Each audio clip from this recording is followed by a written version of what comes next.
ville province ya Kinshasa bometungisamaki mingi pona ba problème ya mabota boyeba ke clinique Pax Christi avec docteur Kachuva et ye na ville province ya Kinshasa pona kosunga bino na ba problème nyonso bozali na yango ya kozwa bana te. Otambola na ville province ya Kinshasa esika nyonso solution emonana te. Dans la clinique Pax Christi aye pona ko ede bino na makambo bozali na yango. Nakati bazali na ba service lokola consultation gynécologique, prise en charge ya makasi na makambo etali infertilité, consultation prénatale, maternité, planning familial, échographie gynécologique, paix obstétricale, chirurgie gynécologique, paix médecine générale les aliko betam avec impact na idéologie. Et pas docteur Chris Kachuva boyeba ke fécondation aliko salema in vitro, examen moko très fiable, défaut hormonal, chirurgie des femmes, nyonso ezali kosalema na prix moko abordable. Traitement ezali kosalema na ba mama nyonso oyo bazali na ba problème hormonal, myome, trompe bouchée, pe na ba papa oyo bazali na ba problème ya ba sperme. Ezali kokipe ajouté ata esi okota déjà ménopause kasi mona azali koyate. Dans la solution yango yo na clinique Pax Christi, ba équipement ya technologie de pointe pour ko permettre bino bozwa toujours soin moko ya kitoko awa et pas docteur Chris Kachuva. Potoninga soki bokozwa clinique Pax Christi fécondation in vitro wapi musikate na ville province ya Kinshasa, avenue Moyo numéro 4, quartier Basoko na commune ya Ngaliema, référence derrière hôtel diplomate Oza Mobimba, okutani na ba spécialiste solution et monani nanda coupé moi na leli inge. Bessa passage. Merci naba téléspectateurs nyonso ya émission les détails bino motozali couper ça toujours confiance na émission les détails mokola lelo et bandi biso pe ko tozali na réel plaisir ya koyeba ke bozali pena ebele pona kolanda émission ya mokolo ya lelo mardi 4 août 2020 ba sujet ezali moi ebele ba actualité ezali mingi par rapport ya mbongo ne mona ntsema bimaki toko solo nango mokolo ya lelo dépreciation ya franc congolais monnaie nationale par rapport à la devise à dollar ezali ba thème oyo toko solo na émission les détails mokolo lelo sorti ya ne mona ntsema wazali moko ya ba notable boyebi ya kokuto ya Congo central à Tikaki hôpital Lobazaki na clinique azongaki déjà na résidence na ye toko solango na émission les détails mokolo lelo pour ni TP calendrier aménagé oyo ya EPST et pas Willy Bakunga ça qui un peu moins recul sur le plan technique professionnel to boyeba ko débattre ngo na ba détail na émission ya lelo invité moko na plateau na biso messieurs Junior Ifoli Azali analyste politique ex-candidat à l'élection il y a 2018 Azali kuna na circonscription Yantsele comme candidat député provincial mais azo quitté to kosolana ye monsieur Junior Motenayo. Bonjour Moté Ndeko Jimmy. Merci en tout cas c'est également casse pour l'invitation à biso. Merci beaucoup na profiter pe na pesa mbote mingi na bayimboka bazona na biso na niveau bandako na niveau salon na bango toute la population congolaise en général ainsi que la population quinoise et la population céloise aussi où il va pesa en confiance malgré tout. Merci beaucoup vous comprendre monsieur Junior il faut lier wana pesi bandeko na mbote na yende Tokosola masolo il y a dépréciation il y a dollar ne moins d'antsemi l'actualité pesali belé par rapport aussi à la 13 parlementaires oyo bazali na ba idée makanisi ya ko sala réforme moko na niveau ya seni to kobeta yango mokolo ya lelo déjà dès l'entame de jeu monsieur Junior Ifoli yo en tant qu'analyste politique ozala ki pe mutu oyo population ya commune ya Ntsele bazala ki ko kanisa ki okaki ko mema moi eloko moko ya malamu soki ozala ozaki place wana na analyse na yo ko sala yango nini par rapport il y a dépréciation to bana na wana pour to kota même ne mwana tsim pour to sola makamso pe ba calendrier aménagé par rapport il y a dépréciation ya mbongo na biso za sous na valeur T par rapport il y a des visos ali américains de tizaka ngo mingi tout est comment na niveau il y a dollar qu'est-ce qu'il faut faire maintenant est-ce que il faut ko luka injecter à franc congolais pour qu'équilibre ezala ndenge tout haut bazali chargé régularisation wana na niveau ya banque centrale bazali ko ça la probable injection moko na kati wana ou soit ko diversifier carrément économie ya mboko na biso pour que koto tozui comment tu trouves ça par rapport à moi pe ba rumeur ndenge zali ko circuler ya mboko ngwe kiti 15 tatonomé komi makasi nani pe faut à régulariser yango et cause ndenge nini dans 3 minutes pour kota maman pour toi ba quand même tout sur l'année. En tout cas, merci beaucoup Mingi Ndeko Jimmy na opportunité pesinga ya poser na plateau na pona ko échanger na bayimboka o baza pe na bandako. Merci bato mayelo ba rolanda biso pour que to meka pour trouver ba idée na marambo ezoleka na vécu quotidien ya population congolaise. Exact. Ndeko Jimmy par rapport à la dépréciation ya monnaie locale face à monnaie étrangère, en tout cas c'est une question purement technico-économique. Alors, dans le cas vraiment ma casse c'était parce que il faut toujours la prudence parce que moni batamaye les personnes on a bicho ba économiste on a des journalistes mais quand même moi qui la politique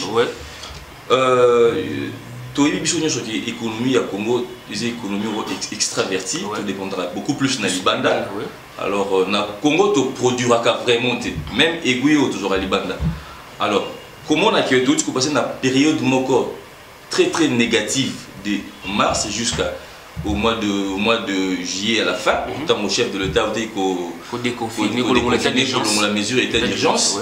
Alors, entre guillemets, tout le monde est local là, parce que c'était comme ça. Bilo qu'on est au Libanda, et on est au côté.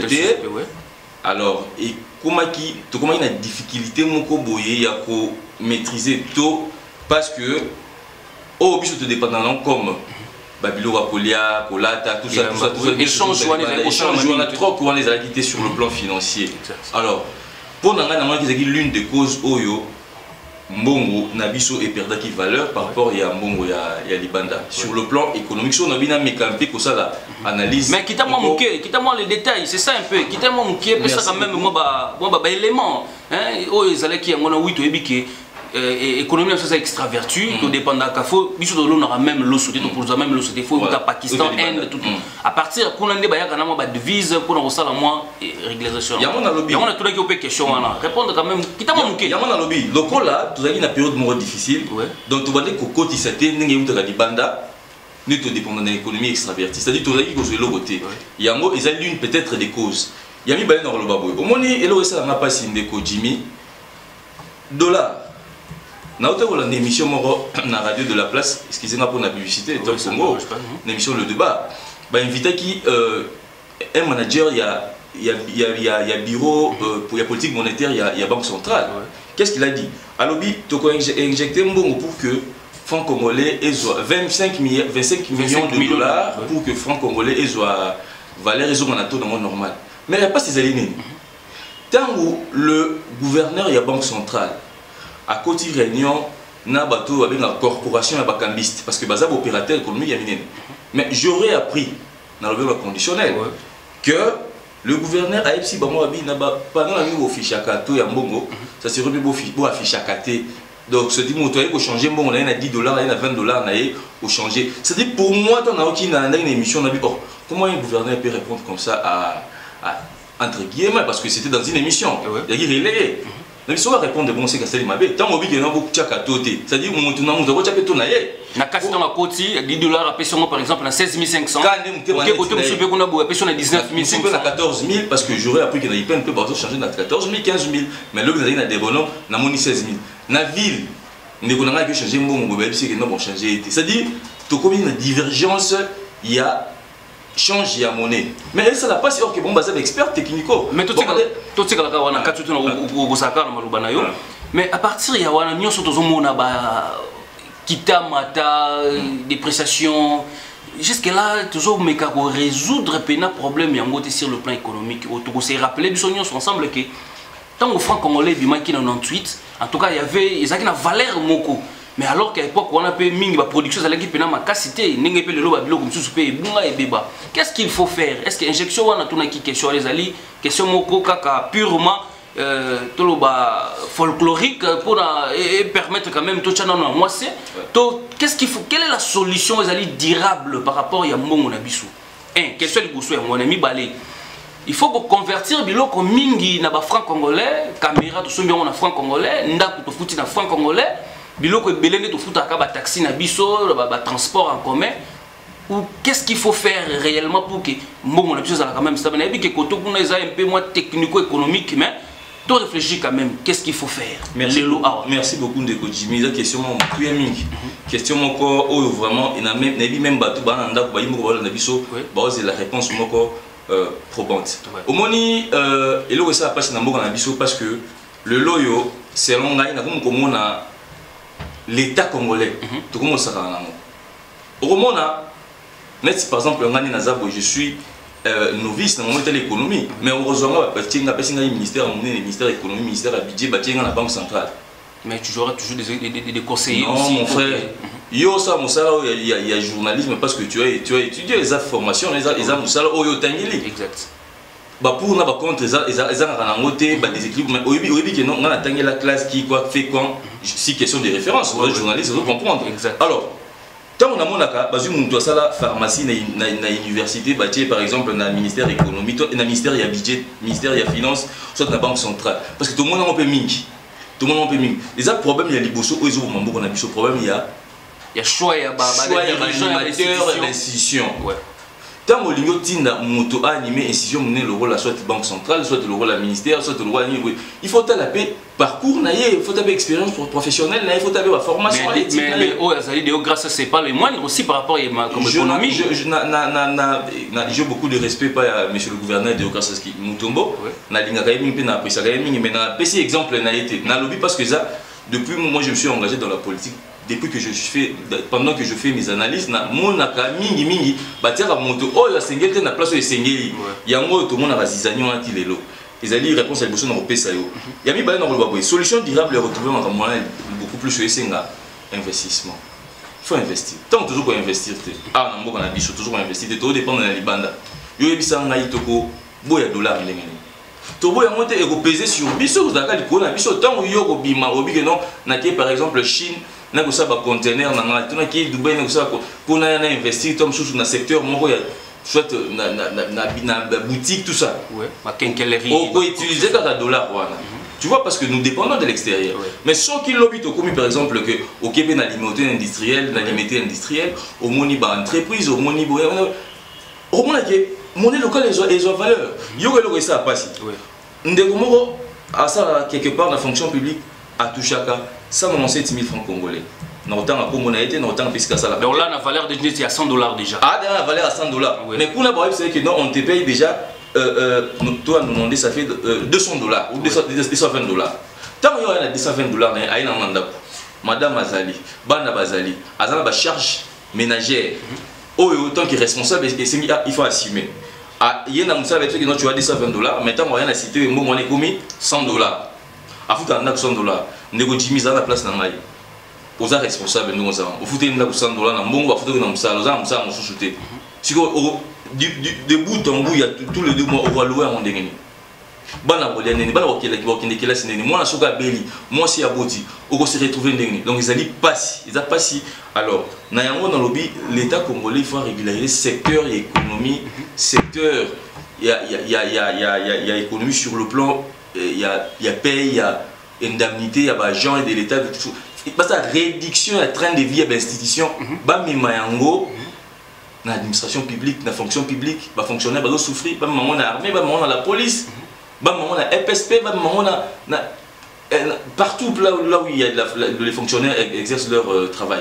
C'est-à-dire il faut une institution. Il y a un appel on appelle une institution chef d'État à ordonnance ils ont créé mais oh non structure il y a lutte contre la corruption au niveau structure on les a budgétivores ils ont lié à Mbongo et Belé. Merci beaucoup. À partir de l'exemple où il y a 197 000 francs congolais. Il y a une question par rapport à Biloko est-ce qu'il faut une loi le gouvernement très rigoureux au niveau de contrôler les garanties pour déjà moins équilibre même dans l'école au moment où la rentrée scolaire il éviter ce programme dans l'école, nous sommes déjà montant, par contre, il faut payer, mais montant $100 à niveau. En plus, le bélo moko par rapport à la production. Les lots, économie en moko na biso, puisque dépendre na aux alliés minéraux. Mais alors que ceux qui sont qui qu'est-ce qu'il faut faire? Diversifier l'économie de la forme totale. Je vais vous exemple par rapport à la limité, on a un barre de fer. Enfant congolais, vous avez un enfant congolais pour la devise au salaire. Mais soit quelles sont les solutions tout autour de l'État faut salanine parce que tout qui te l'État quand il faut frapper. Il doit changer directeur aussi ça 3 minutes. Pour changer ma moto contre moi si je merci beaucoup. Nous répondons à la question par rapport au foot loyer. À part loyer, il y a trop de choses bloquées ça m'a plus ça $. Tous au cas dans le secteur loyer. Oui. Est-ce que vraiment dans le Congo à Toko foot besoin d'un $? Parce que yo so au toninda kuna yo ngana comme locataire na pesi yo garantie na koti. Boni yo singa ngai $, pour na futa onda parce que ngai komela ngana na futa ndako fond congolais baya obligé ngai na somba $, na yo futa na futa. Mais quand j'ai changé monnaie locale on a dit en dollars na pesi accueilli directement pour changer pour aller à moi. Donc ayo singa ka passe. Mais siko yo ba eloko sala nga passe ya. Otoninda kuna yo otie mutu. Ce que c'est un soubassement juridique ni to loi nini et les autres na yo bailleur au foot ça locataire na yo mongo na $. Pour dépense yo que ça la dépense au ça la dépense il y a $, tout ça quand dépense en France. Changeant quand on a changé pas cambiste après nous ça fait la dépense na. Dans ce secteur moi au l'état faut bêta c'était ma casse à régulariser. Na mon la période mon na gouvernement na législature et qui na gouvernement était collègue ministre moko son nom a échappé avec le secteur et habitat à l'objet à ça la loi organique moko ce qui est dans l'Assemblée nationale j'ai paru loi n'a pour régulariser le secteur et habitat voilà les vieux Bitakou raté si je le nomme mais il y a ça qui na habitat Kokonyang je pense Kokonyang oh non, garantie, carnet à bois, loyer, on garantit à 3 mois, na activité commerciale 6 mois pour que Batou vivre bien. Tout ce qu'on a pu. Donc, on a dit que bien suivi la raté pour que maintenir décision. Et ça, vraiment, monter ma bé pour foot, c'est un déconnant congolais, nanda oyo togi, foot, c'est mon $. Tandis que yoto on recèle l'amour $, on recèle l'amour en enfant congolais au changer en dépensant. Moi les alliés réponse à question donc je dit fallait l'état a régulé le secteur habitat. Secteur habitat ils allaient na ils est ébélé. Même sur le plan il y a un pot au tout foot avec un sur le revenu locatif. Même secteur on a ils est à côté dans makasi. Gouvernement national, gouvernement provincial, le gouvernement provincial soit à Kinshasa, il faut travailler en synergie de sorte que le secteur ceux qui réussir un ouf de soulagement pour la population congolaise. Question de rappeler les sous pour la économie en boka. Pour diversifier en mode. Côté la plus na diamant parce que la matière est matarapé et dépendant du marché mondial. Et cause la matière pour bénéficier d'un mais ce qui type la catastrophe mais jusqu'au tout ça na mingi na yango qu'est-ce qu'il faut faire? Est-ce qu'il faut penser à l'agriculture il y a substance ou cette photo ça l'appelle agriculture industrielle comment y parvenir? Je vous ai dit en prélude que M. Jimmy Liboso il faut tout dépendre de l'extérieur. Quand il dépend de l'extérieur, le chef de l'État, le président, son excellence, le président Félix Tshisekedi a eu pouvoir. Tant que non, a eu pour que l'investisseur va y avoir très content. Bon, tant l'investisseur a Roya à investir et vous savez que non tout ça et permettre économie comme fluide de fluidité économie on a et ma PP social alors tant que investisseur tant que toujours investir na kati ya mboka na biso na kata Congo to investir so ça économie est stable ndenge et ça pas si tout dépend de la Libanda. Bon, si on m'a tout le monde pendant toqué, na minute na France, donc toute activité pour utiliser euro soit dollar monnaie étrangère, mais monnaie le quoi utiliser dit il faut d'abord investir à Wanambo cannabis. Même bah ton abisso tout le monde a le lot, bah ça n'a pas gouvernement, ou ça un tel, et ça n'a pas sur la moto. Tout net par exemple, exemple parce que on a monnaie place le président Vitel Kamere. ayibi mbongo te mais justice ekangi na pe na place ya justice te justice e mosala nango babi ke non azoki mbongo ya l'état boye na détournement bango détournement nalingi napesa exemple moko eza baraccordement moko frauduleux cité directement pour que nalingi napesa exemple bato bazwaka mbongo ya l'état wana na facilité wana na longoli no contexte ya koyiba to contexte ya détournement ntango ozwi mbongo ya l'état na place otonga ndako tosala boye na boye investir kasi investir usine moko boye parce que bayimboka musala merci wala mo attend bakangwa biso to ça marche parce que toujours misala sima na yo merci beaucoup wana bato wana basalaka mingi bata compagnon wana ozalaka même idée juste fait ça musala nango émission les détails ya mokolo lelo ya ngoyo premier thème yango déjà to épuisé yango par rapport ya taux d'échange donc mutu face à mayele mutu bazali kenge officiellement bakonzi ya banque centrale bazali chargé à régulariser secteur wana bakobimisa déjà bato pe ezali ko spéculer te kozwa mbongo te ko ndoko tika place moko to ya mukie to ebele po ba conséquences ngo kozala vraiment makasi tokota directement na deuxième thème na biso ezali ne monde entier to moni ba contour nyonso o esalami na affaire ne monde entier monsieur Junior Ifoli ko bandana bosenga na ye bafuta ye mbongo na ye babongisela ye ndako na ye ekomi problème ya mutu bamemi na CNPP babimisi ye azongi clinique coronavirus ezwi ye covid-19 ezwi ye après badémarche ekomi tout et lobby ne monde entier azongi na résidence na ye après badégâts oyo esalama ebele bato mosusu baperda mpe bavie bazwa bachoc question ezali boye est-ce que lelo toi azali leader, toi azali responsable politique moko, azali ko réclamer loko songolo pakala.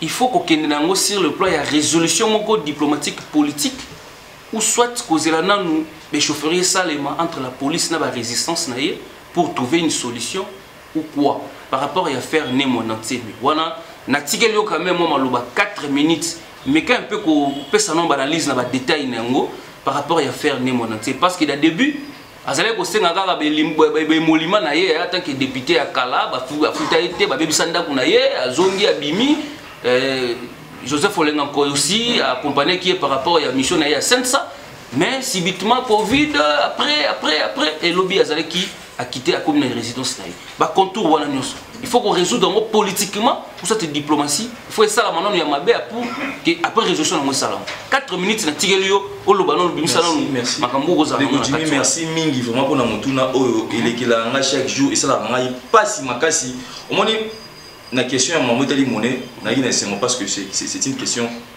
qui frappe le vécu quotidien de la population mais question oyo a sorti à Némonantier en tout cas non c'est maintenant un leader politique, un chef il va parti politique, un chef il va religion. En tout cas, il faut tout respecter les Congolais. Tout respecter le peuple congolais. Le peuple congolais a dans la misère. Le peuple congolais a dans la souffrance, a dans la passe. C'est tant que nous les cas biso ba leader, to mi tiano liboso pour na fin na biso. Et ça pena kitoko. Tout le monde est dossier à négo ya papa ne mon entier.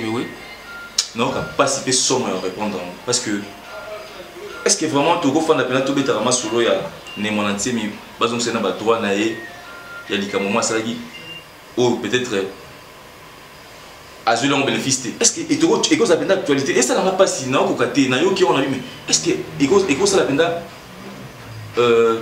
la question dit ça rage et c'est le peu d'actualité penda bodi comme mon entier mais c'est un ancien député national si il veut réclamer ces émoluments, ces indemnités de sortie, tant qu'il est député national, qui réclamons en l'Assemblée nationale et pas maman Maboun Descazala qui a sali l'être sur le plan administratif, mais comment se fait-il bon niveau de niveau ya tout le monde qui l'autre fois qui n'a pas mais ça c'est bêtise, la police, ça n'honore pas, ils ont peuple congolais, ils ont payé mon côté, ils ont Sony.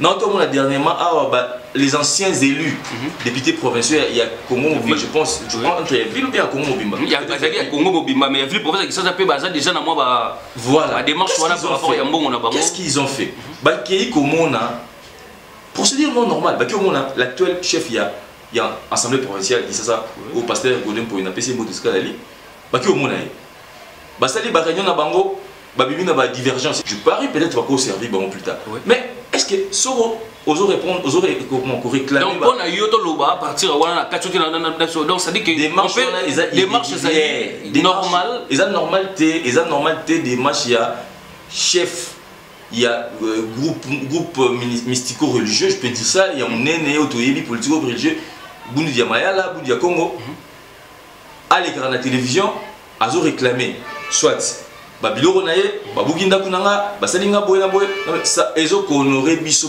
Congolais, Nazo Loba, en tant que nationaliste, Naza, na parti pris Théo, Congo central, Kisasa, Équateur, non. Ils ont honoré Bisso. S'il veut réclamer ses avoirs, ses émoluments, en tant qu'ancien député, ex-député national, Assemblée nationale, les Aliwana. Bon, au foot, l'administration, c'est une administration complète. Ils ont travaillé à côté de Mikana, ils ont travaillé. Mais ce comme il y a, c'est un anda pour ça qui faut la conséquence, il y a toujours la cause de qu'est-ce qui s'était passé, lui, qu'est-ce qu'il lui avait fait? À nous réclamer. Donc, il y a une question, on a une bénédiction. Mais à partir de la sortie, qu'est-ce qu'on a vu? On a assisté quand même à un scénario où il y a des changements verbaux. Les lundis, tout le dimanche, il fallait habillement, mais il faut organiser un moto. Ce sont des notables. Il y a Congo central qui conduit, délégation qui conduit, il y a Eugène Idio Mindonga là. Comment tu envisages ça? Les ressortissants de Bazui, s'accaparer dans Moutoumoko politiquement, ça est fort pour qu'il y ait bima. Alors qu'il y a aussi des innocents. Oh lelo, il faut pas la peine la liberté. On a go bima boto ko mutu pas ko bundela yepe ko lobela yepe. Asali pe innocent au niveau de la justice, au niveau pe ya prison, abimi. Question les ali côté mingi ya ba ressortissants. Comment tu trouves ça? Nambo na biso les amis des Kwilu. Les ressortissants de Kwilu pour que balanda objectif kaka ya mutu o ya bango alors qu'il y a aussi des bâtiments sous o bazali ba ressortissants on a té ni tout chité on a pour que to changer quand même temps par rapport à ni en tout cas au moins de Jimmy ça fait trop mal tant au biso mo ba comment to ba no tribalisme tout ça mon tazu pouvoir ati bande kona azu ba cousin na ya tina cabinet tout ça exact. Et c'est un héritage de musika paix à son âme j'ai lourd. Tant où papa Nabiso le fait président mon un exercice à pouvoir naïf. Tant où tout le monde a abandonné pour ça le système il y a pour changer pour échanger Congo central azu papa Mukambati gouvernement pas c'est dire quoi c'était une bonne vision pour permettre Yako barrer la route na bateau yo parenaka tribalisme donc là rosa dans un mongala mais qui comme gouverneur na Congo central na gouverneur na Katanga alors bilo on a ba caucus oh bato ya biso bato ba Congo tout ça le romo pour les amis des ezo ma tribalisme na mboko o ezo avancer ezo ko faire avancer pe mbokate en tout cas côté les alliés mabe soki ndeko na ngai papa ne monanté non lui yo mindonga la qui na chargé na délégation conduite par lui en tout cas na osenga épée dans le niveau à prison centrale de Makala, il y a aussi des gens au Baza. À ça peut démarche. À ça peut démarche na bango, Baza peut battre le secteur na été, Baza peut en sous innocent mais le rôle à droit ils aramistique. Bah s'est retrouvé injustement et que comme ça arrive, bah ça la paie tout, bah bien ça bango tout le monde a bango, tous à la biche sur ban na Congo, Congo c'est le Congo. Makamuté les coquilles de Bangala, les coquilles de Nini, bilo on a tribalisme tout on a vraiment na linga monter na parler na monter. Merci beaucoup. Émission les détails à Moukola Lelo et Ango yo tozali ko solana monsieur Junior il faut lié azali analyste politique pour comprendre naie nde tozo kitara même na se pona ko solola bino ko lakisa bino ndenge nini mboka pe ezali ko tambolama na ba sujet na ngo ya actualité politique économique awa to engloba presque nyonso mais ba jour na ngo dezali et reporterier mais voilà nana nous tournant oyo ya Fondation Junior Yannick plutôt c'est là ezali ko sala makula na commune qui sur na terrain Lubembu balança qui ba match na bango samedi bando robeta ngoka weekend pour que et permettre que bana pe o ba ozana ndaku no ba congé au mikolo bazana na bandaku ba vivre quand même elenga football Fondation Yannick Nsetila to zonga na sima pour que to continuer émission na biso c'est parti.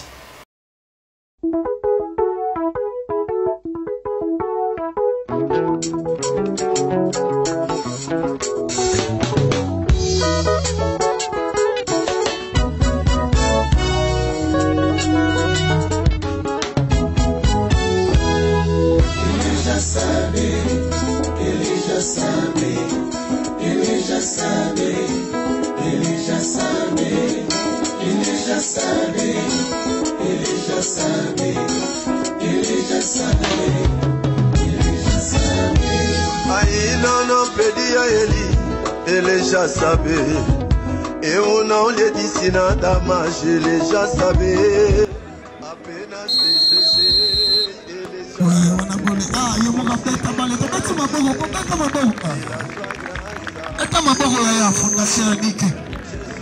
Jesus, meu Senhor, que não me deixa desamparado, anda sempre ao meu lado, bate o peito com justa razão. Ele já sabe, ele já sabe, ele já sabe, ele já sabe, ele já sabe, ele já sabe, ele já sabe, ele já sabe. Não tenha medo, irmão, do pó, ele levanta o pobre. Ele já sabe da sua situação e ele sabe do seu futuro. Na situação que bateu na minha posição, com certeza sou mais que vencedor. Nunca terei medo e nem recuar. Bato o peito com justa razão. Ele já sabe, ele já sabe, ele já sabe, ele já sabe. Bon, message principal na ngezali, ngaza d'abord moi ya Kisensu. Comme na ngeza Yannick Nsesila, na Koliawa, naza Kinzambe numéro 2 et nazo sensibiliser bana Kisensu pour na ko soutenir bango parce que tous en poste de développement ya Kisensu. To ko sala côté mususu te soki biso moko na mabele na biso et ozo marché te. Na mwa bomoni lelo to bandaki na makamba foot. Également, tous soutenir ba maman, tous en ba maman, tous en la fondation na biso, fondation Yannick Nsesila. Donc c'est-à-dire fondation on est juste pour na Kisensu. Na problème nous sommes na Kisensu, tous en nous députés te, mais tous en déjà na famille na biso na Kisensu, bande biso na Kisensu, tous soutenir bango na moi muki on zamba zo pesa biso to soutenir bango pour moi to sala ya minene ezate, tous sala ya muki o ezali également pour comme membre de la fondation Yannick Nsesila, il faut d'abord aux en carte. Tournoi interquartier, tu as 8 quartiers, parce que Kisensu a 17 quartiers. Tu as d'abord 8 quartiers, tu as petit à petit, jusqu'à ce que tu aies Kisensu mobile. Tu peux plus de 400 cachinés pour acabouler la bateau. Donc, tu dois respecter les mesures au Mokonzambo Kapesi, de sorte que les articles sont contaminés, les gens sont malades, les gens sont malades, contaminés. Dans la fondation également, tu dois aider les gens qui sont malades. Na kosala ba comme chauffeur mécanicien et to sombi pour ba yokisa bango ko kumba na ko bongisa mituka également bande na biso basi to aider bango na makambo esali ko comme ba couturier les ba machine déjà to sombi o de sorte que to aider bande na biso pour mutu so ba eloko omoni mutu comme un esprit ya ko bunda poanye parce que azangi eloko ko sala batangisi peut-être mbongo ezati pour na otangisa ye akomi na komi kaka bunda asala mwani na zo mo quelque chose alors que eza mabe eza bien te c'est par rapport à une vision na biso eza pour na ko sunga population Kisensu pour Kisensu qui est liboso ba mbakulu na ici na Kisensu.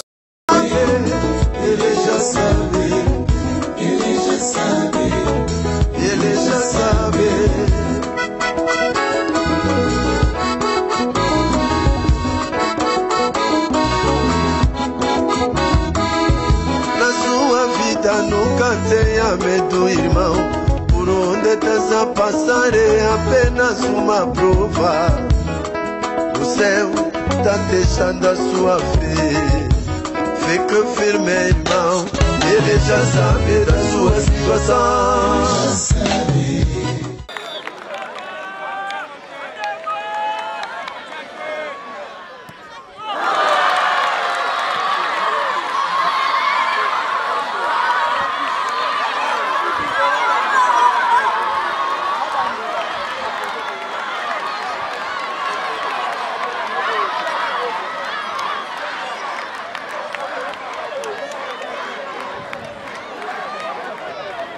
Merci wana bouti ko mona tournoi ya football au ezali ko sama na commune Kisensu et pas ya fondation Yannick Nsesila.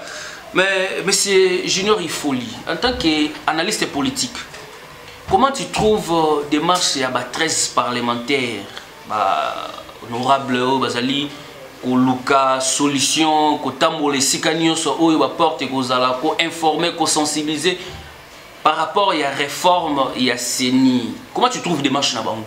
Ezali plus bazabato bazaki na ba loi pour na ko meka un peu comme moi touche mususu to ko réformer CENI to ba sali yango kaka pour na ko permettre que crise outé kozala par rapport à choix to internement au niveau Assemblée nationale ya Rosa Malonda o epé les cas qui bena mingi bien télé selo bango ba élu belé to ezali nini. Comment tu trouves leur démarche? En tout cas, Ndeko Jimmy na otiki la ngapenda temps na pesa penda merci mingi, merci beaucoup na pesa merci mingi na reconnaître bravoure pe courage ya ba élu na biso le 13 parlementaire basangani, en tout cas l'honorable Henri Thomas Lokondo na mona qui est l'honorable Patrick Mouyaya, l'honorable Jacques Njoli, Délice Sanga, Claudel Lubaya, en tout cas longonya na bino yango ane penda musala oyo biso ba imboka tolingi bino bato bozo ko représenter biso dans l'Assemblée nationale c'est une démarche citoyenne. Oui, pourquoi on a dit que c'est des démarches citoyennes? Parce que Ndeko Jimmy ngai na za analyste politique, na za jeune acteur politique, démarche il y a désignation à Malonda et moi je te contre ça. Pourquoi je te contre ça? Parce qu'il y avait une divergence entre les deux chefs. Il y a une confession religieuse Yamboka représentée par M. Labé sur le côté catholique et puis na pasteur Sony Kafuta. Mais balobi bilo mi balé mais bazaki sika moko ils ont dit on a tous na plateau et tous solo là mais to bimi kuna yo lobi que non Ndeko Junior ata veste pembe na bio Ndeko Jimmy ata veste ya noir. Et alors que tous le gapé tiré en boka oh parce que modèle bateau yo kino tozaka des princes de l'église mon biso bateau to sambela biso bateau to sambela tant on a passi place au cause de consolation de l'église mais tant on dit que l'église pendant que non le couteau est commis ça fait mal Tokyo bata mama Tokyo ko c'est la consolation rapide. Les princes de l'église, des marches qui vraiment irrégulières, telles que Maïbiso. Alors, tant on a réforme, tant on a moni le 13 parlementaire, l'honorable Henri Thomas Lokondo, député à Makasio, tout est bien inayo, ou à défendre la paix, tout le monde va s'engager pour que Bakuta nana ba institution oyo. Ils allaient dans la procédure électorale, tout le monde a un chef, bazana demande d'audience, un chef de l'État, un ancien chef de l'État, le président Joseph Kabila, le sénateur Joseph Kabila Kabangé, bazagi na premier ministre, c'est-à-dire bazoluka réforme et ça à CENI parce que moi aussi je suis pour ces réformes là. Ba réforme est ça pour l'année. Et puis tant bazozo que non faut pas auditer comme individu, il faut auditer bureau ya CENI sortant. Banana nanga Basengezi, Malonda. Mais les gens ont oublié papa Robert Basengezi, Norbert Basengezi parce qu'il a démissionné. Non, façon là, il faut auditer Bango. Ndeko, tout le monde a 100 millions de dollars. J'ai paru, et qu'il n'a pas pour machine à voter. Vous avez journée, c'est une investigation. Tout ça, vous avez dit que vous avez un terrain, dans l'élection. Pour la ligne de Martin Foyol, il a la machine à voter parce que tu vois qu'il y a rumeur et belle et puis entre guillemets machine wana babi selon certains analystes politiques dans le monde de défilé babi bazu fuite qui basoma ngona $450. Donc ça veut dire que même à partir déjà de la révélation américaine, on montre que le bureau Wana, Corneille Nanga, ça a millions d'euros va détourner par rapport à la machine. Il faut un audit. Donc réforme ils ont touché Wana. Réforme sur le plan de la loi organique, il fait ça la main. Et puis audit il y a bureau sortant. Par exemple, tu vois qu'il y a 100 millions qui n'est pas une machine à voter. Machine Mokuna, on a dévié à $100. Mais qu'on a une machine qui coûtait $450. Et ça va rumeur. Tant oui pour qu'il y a l'infraction tant ils ont non rumeur tant il y a soit ça innocenté. Pas la vie ok non. Mais tant on est coupable ok. Il y a moi je suis pour aussi l'avènement véritable de cet état de droit au chef de l'État avec qu'on prenait ils ont mis un peu changer comme au banque ça bayo bazo gérer hein qu'on tchalo beaucoup na poche à l'État na caisse na trésor public ils ont pas mis ça donc associé bishop population bishop ba jeune ou tous actifs na politique to soutenir bon la démarche pour équilibrer na pour que tout que na réforme madame tous les élections madame en 2023. OK yoga question sur partir à wana Ozaki candidat, on rappelle déjà, M. Junior, il faut les Ozaki candidat malheureux, au niveau de la circonscription, il y a soit quitté pour l'élection, il y a une réforme. Mais maintenant, la configuration, il y a 13 parlementaires. Au coup de M. Jacques Njoli, ancien vice-président, Yasseni, il y avait l'élection en 2011. Voilà. Apport naïe vous allez vraiment très significatif. Claudel Louba est honorable na délice sans ba ba tambola ba mi balenzela moko. So ba lobi ba ke côté ba ba kenda mingi ba mi balé côté moko. So ba yé côté institution Yasseni réforme ba ba tambola côté. Ba mi balé ka. Siko comment tu trouves ça configuration ça déjà makasi moi appelle Patrick Mouya en tout cas côté on appelle azara même na ba idée na malamu. Apport ya Jacques Njoli na niveau ya Katiwana. Et ezali kola kisabiso nini. Le maître il connaît quand même le lieu, la maison où il faut aboutir à Niniti, est-ce que ça peut aussi nous retarder tes élections où c'est la Makambuti, le lobby, c'est la Makambuti. Vendredi, ça va calmer. Je dis que comment aux vraiment. C'est pour retarder les élections. To ezaka pour nous rebêter en chocho parce que les minants bazana ba juriste makasi bazana configuration mingezana ba juriste par rapport à Mibeko ça est-ce que quand retarder biso élection ti réforme tu va nous luka au moins côté musu ba lobi peke te biso za ma réforme tu ba bloquer pour ba to côté on ba bloquer parce que belé en tout cas merci beaucoup réforme on a écoupé sa biso retard par rapport à l'élection en 2023 parce que sur les réformes je parie institutions habilitées au sein de la réforme les ensemble c'est le parlement parce que ils allaient on a congé en septembre ils a structure oyo baza habilité pour nous ça la Mibeko alors papa Jacques Njoli l'honorable Jacques Njoli que je l'aime beaucoup professeur de droit azali mutu ya maele na seni tine bango za 13 wana yena kuna na senya on dirait mwana oyo ils on dirait mwana oyo afana na ndako na bino azui mbongo foot la bimi mais c'est que tant sous boya bo répandre ndako iska ezalaki mais on te les occasions mo ya malamu yem to la tsegino mon iso côté na couleur de chambre mo ezalaka wana chambre na to no fungola ngote bani c'est une occasion propice pour ces réformes aza acteur moko majeur dans Joana pour que ba pesa makanisi ya sika na kati ya Mibeko oyo réformer seni pour que tout qui n'a pas élection malade en tout cas on a pendant la ligne za wana ndenge basali configuration de 13 parlementaires voilà ils ont des 13 parlementaires il y a mais vous direz que non tout ça il faut non ils ont 13 parlementaires au bon ça musala pour na peuple to bete bon so il va reçu les locaux ndeko na ngai l'honorable Elia Louisa, papa le jeune c'est ça. Eli c'est ça. Yo monté sur une loi les récits pour la Louisa sous bopé sous confiance en 2023. Ndenge batikane déjà mbongo kuna déjà le député le plus vaillant, l'honorable Henri Thomas Lokondo. Mes salutations à lui là où il est. Yo monté que non elo commence ici et simbi kuna na mbandaka isika ba pesa kaye mukakosoana beaucoup pesa en sous makasi parce que c'est quelqu'un autobus au tout monde là. Il travaille beaucoup plus au four au moulin même il y a même la divergence de la famille politique. Tu vois. Donc, c'est une démarche citoyenne où tout le peuple congolais a la population congolaise pour soutenir pour que la réforme est retardée en aucun cas les élections pour les années 2023. Voilà. Merci beaucoup. Les détails il virage à Sougasko yango to kota siko poto sola même ngambu ya V Wilma Willy Bakunga le niveau ya EPST calendrier aménagé to betonga moi 5 à 7 minutes comme ça to silisi na biso pour na to suki saka même on eza balobaka formation ya bana la jeunesse poser mo ya kala mobuta ndo la jeunesse balobaka c'est l'espoir de demain donc bana so bazali lo former malamu et ko sala ki tozala quand même na ba élite moko ya malamu oyo lobby ba kosala musala oyo biso tozala to ba o mususu basala déjà pe esika ba o ba continuer bazali ba kosala yango bien mais avec une formation. Monsieur Junior Ifoli, à partir déjà il y a lundi il fallait bana bazonga ministre retardé qui ont eu raison technique quoi que ce soit est-ce que lelo scénario to ndenge ba lobaka reculer pour mieux sauter ezali yango ministre asalaki pour attendre quand même ba garde fou place nini moi ebande ko sointer place nini azali ko salama ou soit ezali par rapport il y a impréparation il y a kobimisa calendrier les 3 où ezaki retardé comme lundi le 10 août.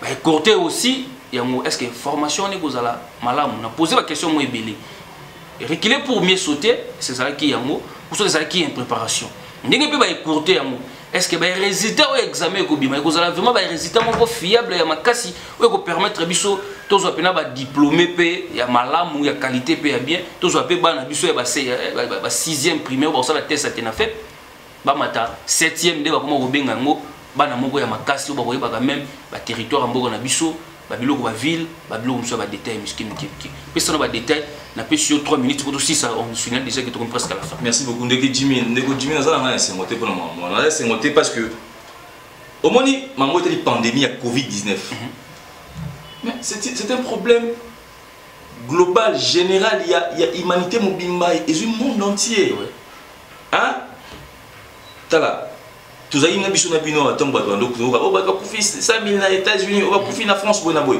yobi combien ba famille va kufi les bateaux va perdre va être cher et belé c'est dire problème en temps moyen et ezui même en RDC et fanti sur le commissaire to kendaraté bana kendara classe on devait accepter ça comme ça et puis na niveau ya EPSP ba responsable et ba structure en commençant par le ministre Bakoma Viewilima il fallait qu'il va déclarer année blanche. Tout le monde pourquoi année blanche? Pourquoi? Parce que année blanche, parce que bana batanité depuis mars. Ti to komi na août, ça fait 5 mois. Bana fait na 4 mois, 5 mois fait na ndako, ba notion importante o permettre que moi na l'hôpital na classe supérieure à se défendre azu yango tête. Mais bana wana kaka wana déjà ça qui déjà des trimestres. Ce qui va se déterminer, on a vu selon Ngaï. C'est en septembre, ta classe en mars. Selon Ngaï, Jimmy, possibilité de Jimmy Balé. Soit, fait la évaluation. Il y a des trimestres, cette évaluation va faire passer bas. C'est-à-dire de septembre jusqu'au mars. Ce que je qui, je pour les gars primaires, secondaires, universitaires. Ce que je n'a pas période préliminaire ou bien n'a pas trimestre. Bah évaluer, bah on qui va les classes, on va répondre pour que paix et son appel parents. Mais côté on a volé les années. Bah Katina mars. Pour nous répondre à classe na août. Les 10 wana bah avec un excellent calendrier réaménagé à Vieux Willy Bakonga le ministre. Les 3 ou avant le 10 septembre, il faut classer son. Donc, la Bretagne, si vous avez ma classe en arithmétique, en mathématiques, vous avez 25 jours. 25 jours, on les a pour préparer. 25 jours, même le préfet des études, le directeur administratif de l'école, dans 25 jours, normalement, dans l'école, il y a la préparation administrative. Pour préparer les résultats, la proclamation, tout ça. Mais, 25 jours après, la Bretagne. Aujourd'hui, on dit non. To former banane. To former diplômé, to former détenteur il y a diplôme. To détenteur il y a matière. Parce que tant que moi on attend guité. Aux élections classe au PC diplôme pas que ça. Babi bana 6e, ba finaliste il y a humanité primaire. Toujours par exemple la classe moko bana bazaki 50. Kutu na mambo na venema pe il y a gratuité enseignement ba komi ba 80. Toujours dans la classe moko ba 80. Bamati première c'est au 7e nenge comme biso dans la série première c'est ba kuti bana o bazali stoppé par rapport à la situation il y a Covid baza 60 ba on a pu na 90 ba katani 70 ba l'équipe bana comme na combien voilà il est 50 na baksolo une minute pour ça quand même mot de la fin tu comme presque déjà na souka mot de la fin na yo et au résumé quand même comment tu trouves Mboka la est géré sur le plan de la coalition FCC Cash. En tout cas, 1 minute 30. Merci beaucoup. Au chité directement, on peut savoir message par rapport à Bato Azolandayo, Kinshasa, na base na yo koto, au Chouara mingi mingi kuna na. Na Chouara te na zoaki, mais ils avaient dit résultat c'est ni. Voilà yo muntu kolo. Merci. So ko na terre aux amis. Merci beaucoup. Message ouais. Un message na repé c'est na relancer par rapport à la coalition FCC Cash. Alors na ko lancer en gros autorité na autorité morale Mibalé, il y a 2 familles voilà, le chef de l'État actuel. Mon mariage Johanna selon moi, mariage contre nature, c'est un mariage où non c'est le leader il y a cash, le leader il y a cash, le leader titulaire il y a cash. Baba la moi c'est moussous. Baba la moi c'est moussous, ça mariage mon plutôt côté, et ça mariage mon tourmi n'étiquette pas mon na stade. Bah toi t'as un match, toi t'as des bombes à balle. Mais bon c'est spécialisé sur shooter. Ta critique est aisée mais là il nous a difficile. Et comme chaque fois problème est commis, crise est commis, oh bateau, bateau respecté, oh t'es, oh bon, donc il y a un mariage moko, et toujours assister dans une théâtralisation politique pour moi, soit au loi basé majorité mécanique selon Gaï, ning basé na gérer na bango parlement, bon gérer gouvernement, les chefs d'État ils gèrent son institution comme il y a institutions gérer garant des bons fonctionnements des institutions, magasin majorité de gérer bango nyonso. Sur le plan politique, ces mariages là, c'est un mariage farfelu, c'est un mariage oyoyo, ils ont des comptes nature, donc papa bala moi c'est mon sous. Merci beaucoup. Merci beaucoup. Les détails mokolelo yango suki plaisir zaki ya koyamba yo monsieur Junior Ifoli ndako na yo yango yo à chaque fois il y aura des informations ton kobenga yo. Merci merci beaucoup. Wana yo to lobi bana célébrer bon ba koyeba yango. To komi na suka émission les détails ya mokolo ya lelo plaisir zaki pour na biso ya koyamba monsieur Junior Ifoli wazali analyste politique na yede to sola ki ba actualité ezali koleka la République démocratique du Congo. Bokolanda émission Oyo na MTV, na Solid Télévision, 21h30 p rediffusion en na 14h. Ko ça appelle les sous-soutés kota na YouTube, les détails officiels na majuscule s'abonner pour qu'on soit actualité. Ezali koleka na République démocratique du Congo na canal il y a les détails émission na bino. Merci l'équipe technique hein parce que biso ça qui musa na biso quand même bien R26 Mbazala qui Mikolaza au fourré au moulin donc à ça ta caméra aussi ma réalisation à ça la makambola nyonso. Merci na Serge Biseleng tendance général to monipé monsieur Morgan Kamba ça qui wara assisté qui biso grand merci. To kuta na bino mokolo ya lobby avec le même plaisir kimia na kati mabota na bino mais kobosa na pété ba geste barrière Covid-19 ezana nous au sala ka pour que nous ça la bien. Bye.